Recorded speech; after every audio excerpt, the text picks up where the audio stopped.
ಎಲ್ಲರಿಗೂ ನಮಸ್ಕಾರ ಫ್ರೆಂಡ್ಸ್. ಮತ್ತೊಂದು ವೀಡಿಯೋಗೆ ಇದು ಪಾರ್ಟ್ 2 ವೀಡಿಯೋ ತುಮಕೂರು ರೈಡ್ದು. ಸೊ ಇಲ್ಲಿ ನೋಡಿ, ಇದು ಲೆಫ್ಟ್ ಹ್ಯಾಂಡ್ ಸೈಡಲ್ಲಿ ಇರೋದು. ಇಲ್ಲಿ ಬಂದು ಒಂದು ದೇವಸ್ಥಾನ ಇದೆ. ಆ ದೇವಸ್ಥಾನ ಹೆಸರು ಬಂದು ವಜ್ರಮುನೇಶ್ವರ ಸ್ವಾಮಿ ಅಂತ ದೇವಾಲಯ. ಅದು ನೋಡಿ, ಇಲ್ಲಿ ಆರ್ಚ್ ಕಾಣಿಸ್ತಾ ಇದೆಯಲ್ಲ, ಅಲ್ಲಿ ಬೆಸ್ಟ್ ದೇವಸ್ಥಾನ ಅದು. ಹೋಗಿ ನೋಡಿ ಒಳಗಡೆ. ಇದು ಕನಕಪುರ ರೋಡಲ್ಲಿರೋದು. ನೀವು ಕನಕಪುರ ರೋಡಲ್ಲಿ ಬಂದರೆ ಎಂಟ್ರಿ ಆದರೆ ನೀವು, ಸೊ ಇನ್ನೇನು ನೈಸ್ ರೋಡು ಇನ್ನೊಂದು 200-300 ಮೀಟರ್ಸ್ ಇದಕ್ಕಿಂತ ಮುಂಚೆ ನಿಮ್ಗೊಂದು ಲೆಫ್ಟ್ ಕಾಣಿಸುತ್ತೆ. ಅಲ್ಲಿ ನಿಮಗೆ ಆರ್ಚ್ ಕಾಣಿಸುತ್ತೆ. ಅಲ್ಲಿ ವಜ್ರಮುನೇಶ್ವರ ದೇವಸ್ಥಾನ ಇದೆ. ಅಲ್ಲಿ ಬೆಸ್ಟ್. ನಿಮಗೆ ಮೈಂಡು ಒಂಥರ ಫ್ರೆಶ್ನೆಸ್ ಇರುತ್ತೆ. ನಿಮಗೆ ಮೈಂಡ್ ಫ್ರೆಶ್ ಆಗುತ್ತೆ ಅಲ್ಲಿ ಹೋದರೆ. ಜಸ್ಟು ಹಳೆ ಕಾಲದಲ್ಲಿ ಬಂದು ಅದು ಚಿಕ್ಕ ದೇವಸ್ಥಾನ. ಇವಾಗ ಸ್ವಲ್ಪ ಕಾಂಪೌಂಡ್ ಎಲ್ಲ ಕಟ್ಟಿಸಿ ಸ್ವಲ್ಪ ಚೆನ್ನಾಗಿ ಮಾಡಿದ್ದಾರೆ. ಸ್ವಲ್ಪ ಕಾಡು ಒಳಗಡೆ. ನೈಟ್ ಟೈಮಲ್ಲಿ ಏನು ಹೋಗೋಕ್ಕೆ ಹೋಗಬೇಡಿ, ಬೆಳಿಗ್ಗೆ ಹೊತ್ತು ಹೋಗಿ. ಲೈಟ್ ಇರೋವಾಗಲೇ ಆಚೆ ಬಂದುಬಿಡಿ. ಅಲ್ಲೇ ನೀವು ಕುಕ್ ಮಾಡಿಕೊಂಡು ಚಿಕನ್ನು ಮಟನ್ ಎಲ್ಲ ತಿನ್ಬೋದು. ಪ್ಲಸ್ ಆಮೇಲೆ ನೀವು ಬಲಿ ಕೊಡ್ಬೋದು. ಏನನ್ನ ನೀವು ಮುನೇಶ್ವರ ಸ್ವಾಮಿ ಇದು ದೇವಸ್ಥಾನ ಅಲ್ವಾ, ಅಲ್ಲಿ ನೀವು ಚಿಕನ್ ಆಗಲಿ ಆಮೇಲೆ ಕುರಿ ಆಗಲಿ ಎಲ್ಲ ಕಡಿಬೋದು ನೀವು ಅಲ್ಲಿ. ಇನ್ನೇನು ನಾವು ಹತ್ರ ಬಂದುಬಿಟ್ಟಿದ್ದೀವಿ ನೋಡಿ. ನಾವು ಯಾವಾಗಲೂ ಇಲ್ಲೇ ಪೆಟ್ರೋಲ್ ಹಾಕ್ಸ್ಕೊಳ್ಳೋದು ಲೆಫ್ಟ್ ಹ್ಯಾಂಡ್ ಸೈಡಲ್ಲಿ. ಅದು ಇದು ಹೈವೇಗೆ ಎಕ್ಕಕ್ಕೆ ಮುಂಚೆ ಇಲ್ಲೇ ನಾವು ಹಾಕ್ಕೊಂಬಿಡ್ತಾಯಿದ್ವಿ ಪೆಟ್ರೋಲು. ಇವಾಗ ಬಂದು ಮನೆ ಹತ್ರ ಇದ್ದಾನೆ ಲೋ ಫಿಯರ್ ನೋಡ್ಸಿದ್ದಕ್ಕೆ ಸ್ವಲ್ಪ ಫುಲ್ ಟ್ಯಾಂಕ್ ಹಾಕ್ಕೊಂಬಂದಿದ್ದೀವಿ. ಪರವಾಗಿಲ್ಲ, ಇಲ್ಲಿ ಪೆಟ್ರೋಲ್ ಬಂಕು ಹೈವೇಗೆ ಮುಂಚೆನೇ ಕೊಟ್ಟಿದ್ದಾರೆ. ಸೊ ನೀವು ಇಲ್ಲಿ ಲೆಫ್ಟ್ ಹ್ಯಾಂಡ್ ಸೈಡ್ ಹೋದರೆ ಮೈಸೂರು ರೋಡ್ಗೆ ಹೋಗುತ್ತೆ. ಅದು ಮೈಸೂರು ರೋಡ್ಗೆ ಹೋಗುತ್ತೆ. ಸೊ ಇಲ್ಲಿ ನೋಡಿ, ಇಲ್ಲಿ ಬಂದ್ಬಿಟ್ಟು ನೀವು ಯೂ ಟರ್ನ್ ತೊಗೊಬೇಕು. ಇಲ್ಲಿ ನೀವು ಯೂ ಟರ್ನ್ ತೊಗೊಂಡಿದ್ದ ತಕ್ಷಣ ಇಲ್ಲಿ ಲೆಫ್ಟ್ ಹ್ಯಾಂಡ್ ಸೈಡಲ್ಲಿ ನಿಮಗೆ ನೈಸ್ ರೋಡು ಕನೆಕ್ಟ್ ಆಗುತ್ತೆ ತುಮಕೂರು ರೋಡ್ಗೆ. ಸೊ ನಾವಿವಾಗ ಅಲ್ಲೇ ಹೋಗ್ತಾ ಇರೋದು ತುಮಕೂರು ರೋಡ್ಗೆ. ಮೈನ್ ನಿಮಗೆ ಏನು ಇನ್ಫಾರ್ಮೇಷನ್ ಕೊಡಬೇಕಂದ್ರೆ ಇದರಲ್ಲಿ ಈ ವಿಡಿಯೋಲಿ ಮೈನ್ ಏನು ಇನ್ಫಾರ್ಮೇಷನ್ ಕೊಡಬೇಕಂದ್ರೆ, ಫಾಸ್ಟ್ ಕಾರ್ಡ್ ಮಾಡ್ಕೊಳ್ಳಿ. ಈ ಫಾಸ್ಟ್ ಕಾರ್ಡ್ ಮಾಡಿಕೊಂಡ್ರೆ ನಿಮಗೆ 50% ಅಮೌಂಟು ಲೆಸ್ ಆಗುತ್ತೆ ನಿಮಗೆ. ಇವಾಗ ನಾವೇನಿಲ್ಲಿ 48 ರೂಪೀಸ್ ಕೊಡ್ತೀವಿ, ಅದನ್ನು ಡಿವೈಡೆಡ್ ಬೈ 2 ನೀವು ಜಸ್ಟ್ ಎಷ್ಟು ಅಪ್ರಾಕ್ಸಿಮೇಟ್ ಒಂದು 24 ರೂಪೀಸ್ ಕೊಡಬೇಕಾಗತ್ತೆ ಅಷ್ಟೇ ನಿಮ್ಮ ತುಮಕೂರು ರೋಡ್ಗೆ. ಅದೇ ನಿಮ್ಗೆ ಫಾಸ್ಟ್ ಕಾರ್ಡ್ ಇರಲಿಲ್ಲ ಅಂದರೆ ನಿಮಗೆ 48 ರೂಪೀಸ್ ಕೊಡಬೇಕು. ಎಲ್ಲ ಕಡೆ ನಿಮ್ಗೆ ಡಬಲ್ಲು. ಅದು ಏನೇನು ರೂಲ್ಸ್ ಮಾಡ್ತಾರೋ ಗೌರ್ಮೆಂಟು. ಅದೇ ಅನ್ಎಜುಕೇಟೆಡ್ಸ್ಗೆ ಇಲ್ಲ ಪಾಪ ಏನು ಓದೋಕ್ಕೆ ಬರೋಲ್ಲ, ಬರೆಯೋಕ್ಕೆ ಬರೋಲ್ಲ, ಅವರು ನೈಸಲ್ಲಿ ಓಡಬೇಕಾದ್ರೆ ಹೆಂಗೆ ಗೊತ್ತಾಗುತ್ತೆ ಅವ್ರಿಗೆ ಈ ಫಾಸ್ಟ್ ಕಾರ್ಡು ಹಾಳು ಮೂಳು ಎಲ್ಲ. ಅದು ಈ ಪೇಟಿಎಮ್ಮಲ್ಲಿ ಹೋಗಿ ಮಾಡಬೇಕು. ಈ ಪೇಟಿಎಮ್ಮಲ್ಲಿ ಮಾಡೋ ಅಷ್ಟರಲ್ಲಿ ಪಾಪ ನಮ್ಮ ಪೀಪಲ್ಗೆ ಪಾಪ ಓದಿಲ್ದಿರೋರು ಅವ್ರಿಗೆಲ್ಲ ಬಲೆ ತೊಂದರೆ ಆಗುತ್ತೆ. ಸೊ ಅದಕ್ಕೋಸ್ಕರ ಅವರು ಫುಲ್ ಪೇಮೆಂಟೇ ಮಾಡಿಕೊಂಡು ಟ್ರಾವೆಲ್ ಮಾಡ್ತಾರೆ. ಏನು ಮಾಡೋದೋ ನಮಗೂ ಗೊತ್ತಿಲ್ಲ. ನಾವೂ ಅದೆಲ್ಲ ಮಾಡ್ಕೊಂಡಿಲ್ಲ. ನಾನು ಇವಾಗ ಫುಲ್ಲೇ ಕಟ್ಕೊಂಡು ನಾವು ಹೋಗ್ತಾಯಿದ್ದೀವಿ. ನೆಕ್ಸ್ಟ್ ರೈಡಿಂದ ಇವಾಗ ಇವಾಗ ಬ್ಲಾಗೆಲ್ಲ ಸ್ಟಾರ್ಟ್ ಮಾಡಿದ್ದೀನಿ. ಆವಾಗ ನೈಸ್ ರೋಡಲ್ಲಿ ಬರಲೇಬೇಕಾಗತ್ತೆ. ಸೊ ಅದಕ್ಕೆ ನಾವು ಮಾಡ್ಕೊಬೇಕಾಗತ್ತೆ ಇದು ಫಾಸ್ಟ್ ಕಾರ್ಡ್ ಮಾಡಿಕೊಂಡ್ರೆ ನಮಗೂ ಒಂದು 50% ಉಳಿಯುತ್ತೆ. ಇವಾಗ ನೈಸ್ ರೋಡ್ಗೆ ಎಂಟ್ರ್ ಆಗ್ತಾಯಿದ್ದೀವಿ. ಇಲ್ಲಿಂದ ತುಮಕೂರು ರೋಡು, ಕನಕಪುರದಿಂದ ತುಮಕೂರು ರೋಡ್ಗೆ 38 ರೂಪೀಸ್ ಇಸ್ಕೊಂಡಿದ್ದಾರೆ. ಸೊ ಇವಾಗ ನೈಸ್ ರೋಡ್ ಎಂಟ್ರ್ ಆಗ್ತಾಯಿದ್ದೀವಿ.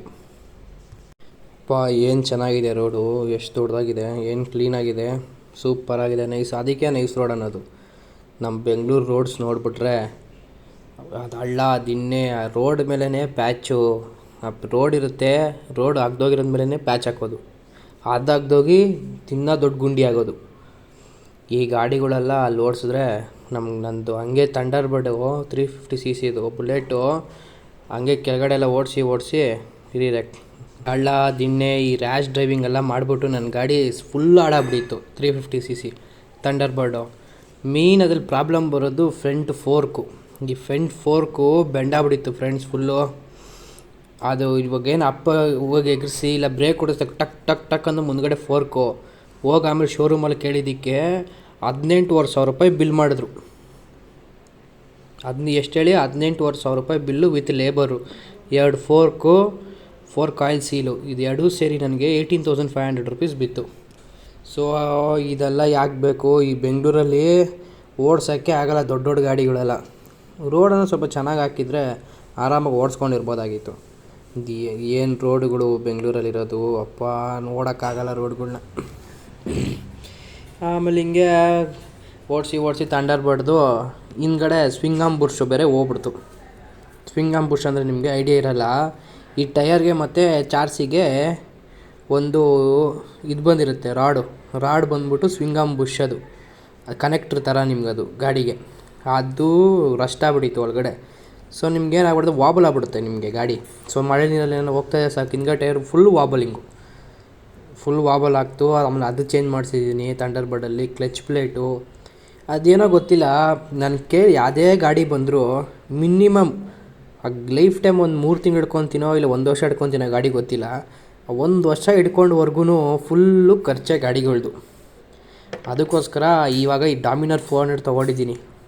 ಇದರಲ್ಲಿ ಏನು ಖರ್ಚು ಬರಬಾರ್ದು ಅಂತ ಅಂದ್ಕೊಂಡಿದ್ದೀನಿ. ನೋಡೋಣ. ಆದರೆ ತೊಗೊಬಂದು ದಿನವೇ ಫುಲ್ ಖರ್ಚು. ತೊಗೊಬಂದು ಇದು ಯಾರ ಹತ್ರ ಇಸ್ಕೊಂಡಿತ್ತಂದರೆ ಗಾಡಿ, ಈ ಅಪಾರ್ಟ್ಮೆಂಟ್ಸ್ಗಳವ್ರು ಇರ್ತಾರಲ್ಲ, ಈ ಅಪಾರ್ಟ್ಮೆಂಟ್ಸ್ ಅವ್ರ ಹತ್ರ ಇಸ್ಕೊಂಡಿರೋದು ಗಾಡಿ ಇದು. ಒಳ್ಳೆ ಚೆನ್ನಾಗಿ ಮೇಂಟೈನ್ ಮಾಡಿರ್ತಾರೆ ಅಂತ. ಅವನು ನೋಡಿದ್ರೆ ಏನು ಮಾಡಿಬಿಟ್ಟವನೆ ಅಂದರೆ, ಈ ಫಸ್ಟ್ ಲಾಕ್ಡೌನು ಸೆಕೆಂಡ್ ಲಾಕ್ಡೌನಲ್ಲ ಗಾಡಿನೇ ಓಡಿಸಿಲ್ಲ. ಗಾಡಿ ಓಡಿಸ್ದಿರಾ ನಿಲ್ಲಿಸ್ಬಿಟ್ಟವನೆ ಗಾಡಿನ. ಅದು ಏನಾಗ್ಬಿಟ್ಟಿದೆ, ಫುಲ್ಲು ಫ್ರಂಟ್ದು ಫೋರ್ಕು ಎಲ್ಲ ಲೀಕೇಜು.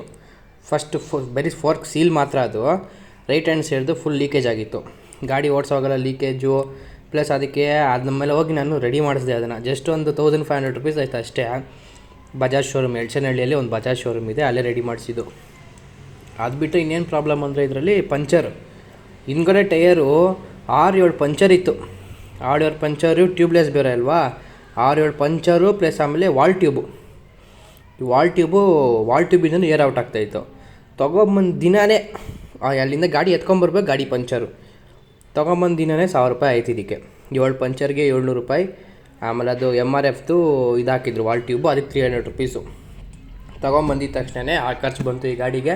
ಆಮೇಲೆ ಒಂದು ಫೋರ್ಕು ರೀಸೆಂಟಾಗಿ ಫೋರ್ಕ್ ಆಯಿಲ್ ಚೇಂಜ್ ಮಾಡಿಸಿದ್ದೀನಿ. ಯೂಟ್ಯೂಬೆಲ್ಲ ಬ್ಲಾಗಿಂಗ್ ಮಾಡಬೇಕು ಅಂದ್ಬಿಟ್ಟು ಫೋರ್ಕ್ ಆಯಿಲ್ ಸೀಲು ಚೇಂಜ್ ಮಾಡಿಸಿದ್ದೀನಿ. ಪರವಾಗಿಲ್ಲ, ಇವಾಗ ಏನು ಖರ್ಚಿಲ್ಲ ಗಾಡಿಯಲ್ಲಿ, ಆರಾಮಾಗಿ ಓಡ್ತಾಯಿದೆ. ಇಂಜಿನ್ ಆಯಿಲ್ ಚೇಂಜ್ ಮಾಡಿಸಿದ್ದೀನಿ, ಪೀಸ್ಫುಲ್ಲಾಗಿ ಓಡಿಸ್ತಾ ಇದ್ದೀನಿ ಈಗ ಗಾಡಿನ. ಚೇಂಜ್ ಮಾಡಿಸಿ ಇಂಜಿನ್ ಆಯಿಲೆಲ್ಲ ಚೇಂಜ್ ಮಾಡಿ ರೆಡಿ ಮಾಡಿಸಿ 800 ಕಿಲೋಮೀಟರ್ಸ್ ಓಡಿಸಿದ್ದೀನಿ. ಆಮೇಲೆ ಈ ಡಾಮಿನರಲ್ಲಿ ಪದೇ ಪ್ರಶ್ನೆ ಬರೋದು, ಇದೇನು ಇಂಜಿನ್ ಬ್ಲಾಸ್ಟ್ ಆಗಿಬಿಡುತ್ತಂತೆ. ಏನಕ್ಕೆ ಡಾಮಿನಲ್ಲಿ ಇಂಜಿನ್ ಬ್ಲಾಸ್ಟ್ ಯಾಕಾಗುತ್ತೆ ಅಂದರೆ, ಡಾಮಿನರ್ ಇಂಜಿನ್ ಬ್ಲಾಸ್ಟು ನೀವು ವಿತೌಟ್ ಆಯಿಲು, ಈ ಡಾಮಿನರ್ ಅಂತಲೇ ಅಲ್ಲ, ನೀವು ಯಾವುದೇ ಗಾಡಿ ವಿತೌಟ್ ಇಂಜಿನ್ ಆಯಿಲ್ ಓಡಿಸಿದ್ರೆ ನೀವು, ಅದು ಗಾಡಿ ಪ್ರಾಬ್ಲಮ್ ಆಗೇ ಆಗುತ್ತೆ.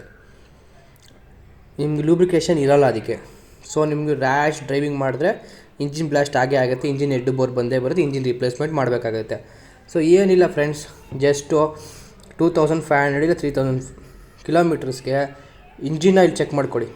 ಮೇಯ್ನು ಔಟರ್ ಬಾಡಿ ನಿಮ್ಗೆ ಏನೇ ದೊಡ್ಡ ಪ್ರಾಬ್ಲಮ್ ಇರಲಿ ಜಸ್ಟ್ ಒಂದು ಇಂಜಿನ್ ಆಯಿಲ್ ಒಂದು ಚೆಕ್ ಮಾಡ್ಕೊಂಬಿಡಿ ಸಾಕು. ಅದು ಆರಾಮಾಗಿ ಓಡಿಸ್ಕೊಂಡಿರ್ಬೋದು ಗಾಡಿನ. ಏನು ಮೇಲೆ ಖರ್ಚು ಅಂದರೆ ಈ ಬ್ರೇಕ್ಸು ಅದು ಇದು ಔಟರ್ ಬಾಡಿ ಏನೇ ಆದ್ರೂ ಕಮ್ಮಿ ಒಂದು ಖರ್ಚು ಮಾಡಿಕೊಂಡು ರೆಡಿ ಮಾಡಿಸ್ಕೊಂಬಿಡ್ಬೋದು. ಇಂಜಿನ್ ಏನೋ ಪ್ರಾಬ್ಲಮ್ ಆಗ್ಬಿಡ್ತಂದರೆ ಗಾಡಿನೇ ಓಡ್ಸೋಕ್ಕಾಗಲ್ಲ ನಿಮಗೆ. ಪ್ಲಸ್ ಆಮೇಲೆ ಹೆವಿ ಖರ್ಚದು. ಅದು ನೀವು ಈ ಶೋರೂಮ್ಗಳಿಗೆಲ್ಲ ಹೋದರೆ ಬರೀ ನೀವು, ನನಗೆ 220 ಅವೆಂಜರ್ ಬಂದ್ಬಿಟ್ಟು ಈ ನಂದಿ ಹಿಲ್ಸ್ಗೆ ಹೋಗೋವಾಗ ವಿತೌಟ್ ಆಯಿಲು ಬೆಟ್ಟ ಎಕ್ಸ್ಬಿಟ್ಟಿದ್ದೀನಿ, ಓವರ್ಲೋಡ್ ಹಿಡ್ಕೊಂಡು ಗಾಡಿ. ಹಿಂದ್ಗಡೆ ಕೂತಿನೋ ಸ್ವಲ್ಪ ದಪ್ಪಕ್ಕಿದ್ದ ಅಂತ ಹಚ್ಬಿಟ್ಟಿದ್ದೀನಿ ವಿತೌಟ್ ಇಂಜಿನ್ ಆಯಿಲು. ನೋಡಿದ್ರೆ ಇಂಜಿನ್ನು ಹೋಗಿ ಪಿಸ್ಟನೆಲ್ಲ ಬ್ರೇಕ್ ಡೌನ್ ಆಗಿಬಿಟ್ಟಿದೆ. ಅದು ಹೋಗಿ ನೋಡಿದ್ರೆ ಆಮೇಲೆ ಗಾಡಿನೇ ಮೂವ್ ಆಗ್ತಾ ಇರಲಿಲ್ಲ, ಕರ್ರ ಅನ್ನೋದು ಫುಲ್ಲು ಚೈನು. ಈ ಒಳಗಡೆ ಅದು ಕ್ಲಿಪ್ಪಿಂಗ್ ಸೌಂಡು ಅದೆಲ್ಲ ಜಾಸ್ತಿ ಇತ್ತು. ಹೋಗಿ ಕೇಳಿದ್ದಕ್ಕೆ ನನಗೇನಿಲ್ಲ, ಒಂದು 6,000-7,000 ರೂಪಾಯಿಗೆಲ್ಲ ಇಂಜಿನ್ ರೆಡಿ ಮಾಡಿಕೊಟ್ರು ನಮ್ಮ ಫ್ರೆಂಡ್ಸೇ, ನಮ್ಮ ಅಪ್ಪ ಅವ್ರ ಫ್ರೆಂಡ್ಸು. ಸೊ ನೆಕ್ಸ್ಟ್ ವೀಡಿಯೋದಲ್ಲಿ ಕಂಟಿನ್ಯೂ ಆಗುತ್ತೆ ಎಲ್ಲ ಫ್ರೆಂಡ್ಸ್. ಇವಾಗ ನಾವು ತುಮಕೂರಿಗೆ ಹೋಗ್ತಾಯಿದ್ದೀವಿ, ತುಮಕೂರು ಹೈವೇಲಿದ್ದೀವಿ. ಓಕೆ, ಇನ್ನು ಇದಕ್ಕೆ ಮೇಲೆ ನಾನು ಮಾತಾಡಿದ್ರೆ ನಿಮಗೂ ಬೋರ್ ಹೊಡಿಯುತ್ತೆ. ಈ ವಿಡಿಯೋಲಿ ಸಾಕು, ನೆಕ್ಸ್ಟ್ ವಿಡಿಯೋಲಿ ಸಿಗೋಣ. ಲಾಸ್ಟ್ ವಿಡಿಯೋ ಯಾರು ನೋಡಿಲ್ವೋ ಎಲ್ಲ ಲೈಕು, ಶೇರು, ಸಬ್ಸ್ಕ್ರೈಬು, ಕಮೆಂಟ್ ಮಾಡಿ. ಮೇಯ್ನಾಗಿ ಕಮೆಂಟ್ ಮಾಡಿ. ನೀವು ಲೈಕ್ಸ್ ಕೊಟ್ಟಿಲ್ಲ ಅಂದರೆ ಪರವಾಗಿಲ್ಲ, ನೆಕ್ಸ್ಟ್ ಕಂಟೆಂಟ್ ನಿಮ್ಗೆ ಏನು ತಿಳಿಸ್ಬೇಕು ಅನ್ನೋದು ಕಮೆಂಟ್ ಮಾಡಿ. ಓಕೆ ಫ್ರೆಂಡ್ಸ್, ಬಾಯ್.